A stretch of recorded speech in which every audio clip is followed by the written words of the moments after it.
Hello guys, welcome to my YouTube channel Addicted to Biology. Here I take new topic cell cycle and cell division, जो कि हम पढ़ेंगे इस module में. So cell cycle and cell division ये किसमें होती है? प्लांट्स में होती है, एनिमल्स में होती है. किस लिए होती है? इसलिए होती है ताकि प्लांट ग्रोथ कर सके. ग्रोथ में हेल्प करती है सेल डिवीजन. सेल डिवीजन का मतलब ही होता है एक सेल से दो सेल का बनना. ठीक है, तो सेल साइकिल पहले पढ़ेंगे, फिर हम सेल डिवीजन पढ़ेंगे, फिर सेल डिवीजन में कौन कौन सी प्रोसेस होती है, उसके अंडरग्राफ प्रोसेस होती है, वो हम नेक्स्ट वीडियो में पढ़ते जाएंगे. इस वीडियो में हम खाली सेल साइकिल के बारे में बात करेंगे. तो सेल साइकिल में क्या होता है? सेल साइकिल एक वो साइकिल होती है. सेल साइकिल का मतलब ही होता है चक्र. तो मतलब कि वो साइकिल जिसमें सेल क्या करे, और किसकी बात कर रहे हैं? खाली सेल की बात कर रहे हैं, तो पूरी बॉडी की तो बात नहीं कर रहे हैं. तो सेल क्या करेगी? सेल ग्रोथ करेगी और डिवाइड करेगी. तो उस पूरी प्रोसेस या उस साइकिल को क्या कहेंगे? सेल साइकिल कहेंगे.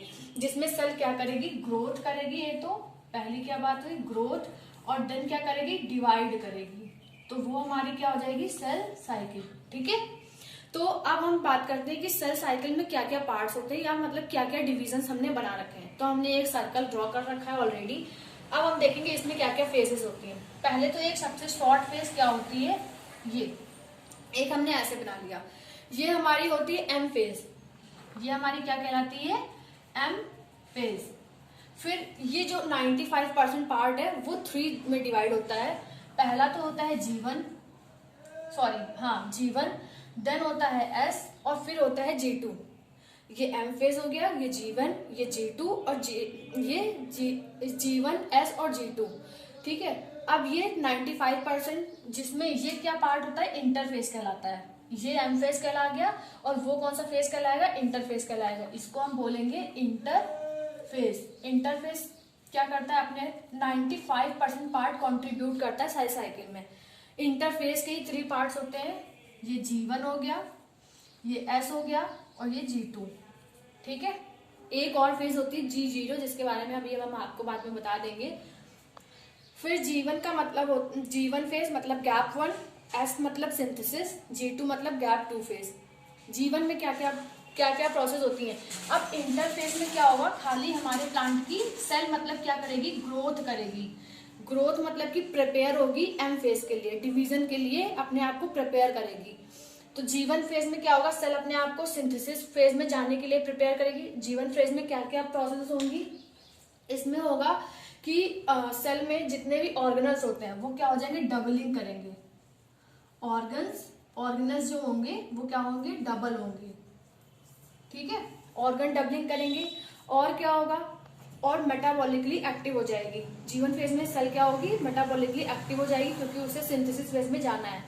मेटाबॉलिकली एक्टिव का मतलब क्या है? उसे ज्यादा एनर्जी चाहिए होगी, मीन्स मोर एटीपी रिक्वायर होगी.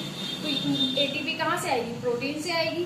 तो ज्यादा प्रोटीन का फॉर्मेशन होगा. तो प्रोटीन किससे बनती है? आरएनए से बनती है. तो मतलब कि ऑर्गेनल भी डबल होंगे और प्रोटीन और किसका फॉर्मेशन होगा? आरएनए का. इस वजह से प्रोटीन और आरएनए का फॉर्मेशन G1 फेज में होता है. ठीक है, क्योंकि उसमें ऑर्गेनल्स को डबल होने के लिए सेल मेटाबॉलिकली एक्टिव होती है, इस वजह से ज्यादा एनर्जी रिक्वायर होगी. एनर्जी हमारी प्रोटीन से आती है और प्रोटीन हमारी आरएनए से आती है.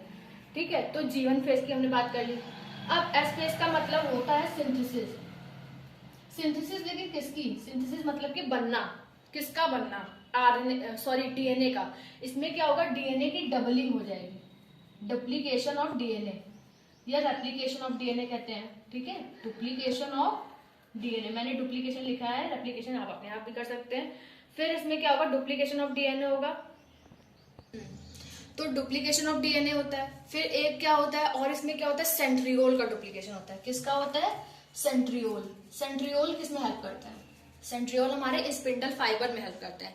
इसी वजह से यहाँ पर सेंट्रियोल का भी डुप्लीकेशन होता है. स्पिंडल फाइबर्स क्या होते हैं? स्पिंडल फाइबर्स किसमें हेल्प करते हैं? क्रोमोसोम के अटैचमेंट में. जब वो सेंट्रियोल से अटैच होते हैं, वो हम आगे जब हम आपको डिवीजन बताएंगे उसमें आपको पता चल जाएगा. फिर ये सेंट्रियोल का फॉर्मेशन होता है और हिस्टोन प्रोटीन का फॉर्मेशन होता है. किसका होता है? हिस्टोन प्रोटीन तो सबको पता होती है कि डीएनए हिस्टोन प्रोटीन के अराउंड क्वाइल होता है. ठीक है, तो हिस्टोन प्रोटीन का भी क्या होता है? फॉर्मेशन होता है. अब ये हमने एस फेज की बात कर ली. एस फेज हो गया. अब हम G2 फेज की बात करेंगे. अब G2 फेज में क्या होता है कि सेल अपने आप को डिवीजन के लिए पूरी तरह से प्रिपेयर कर लेती है। और इसमें क्या एक चीज होती है, यहाँ पर ट्यूब्यूलिन प्रोटीन का फॉर्मेशन होता है। ट्यूब्यूलिन प्रोटीन का फॉर्मेशन क्यों होता है? क्योंकि ये क्या करती है, स्पिंडल फाइबर बनाने में हेल्प करती है। इस वजह से क्या होता है, ट्यूब्यूलिन प्रोटीन का फॉर्मेशन होता है। और एटीपी का भी फॉर्मेशन होता है। एटीपी का फॉर्मेशन एनर्जी क्यों चाहिए होती है? एनर्जी इसीलिए तो चाहिए, अगर सेल को अपने आप को डिवाइड करना है तो उसमें भी तो उसकी कुछ एनर्जी लॉस होगी। इस वजह से यहाँ पर ट्यूब्यूलिन का होता है और एटीपी का फॉर्मेशन होता है। बाकी इसका मेन स्टेप यही है कि मतलब यहाँ पर सेल अपने आप को एम फेज में डिवाइड करने के लिए प्रिपेयर करेगी पूरी तरह से, मतलब कि रेडी हो चुकी है। अब बस वो एम फेज में एंटर करेगी और डिवाइड कर लेगी। अब जैसे कि हमने जी इतनी फेज हो गई, अब हमने G0 एक फेज होती है। यहाँ पर एक और स्टेप आ जाता है G0 का। G0 क्या होता है, मतलब कि गैप जीरो। गैप जीरो का मतलब होता है यहाँ पर वो सेल एंटर करती है G0 में, वो सेल एंटर करेंगे आके जो आगे फर्दर डिवाइड नहीं होना चाहती हैं। हमारी बॉडी में बहुत सारी सेल्स होती हैं जो आगे डिवाइड नहीं होना चाहती हैं, और सोमैटिक सेल्स हमेशा डिवाइड करेंगी, लेकिन गैप जीरो में वो सेल एंटर कर जाएंगी जो डिवाइड नहीं करना चाहेंगी, अपने आप को डिफ्रेंशिएट कर लेंगी। कौन सी सेल ऐसी होंगी जो डिफ्रेंशिएट कर लेती है? जैसे कि हो गई कार्डियक सेल्स हो गई।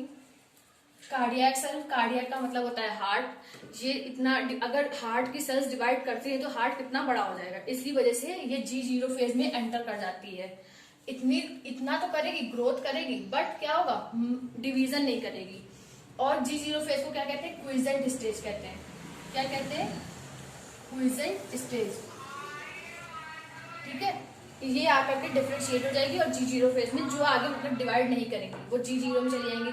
एक तो हो गई कार्डियक सेल्स, न्यूरॉन्स, ये सब क्या होती हैं, डिवाइड नहीं करती फर्दर, इस वजह से ये G0 फेज में एंटर कर जाती हैं।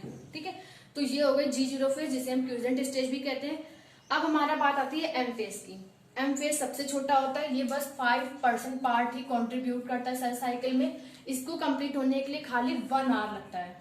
कितना आवर लगता है? 1 आवर। और इंटरफेस को कंप्लीट होने के लिए कितना आवर लगता है? 23 आवर्स।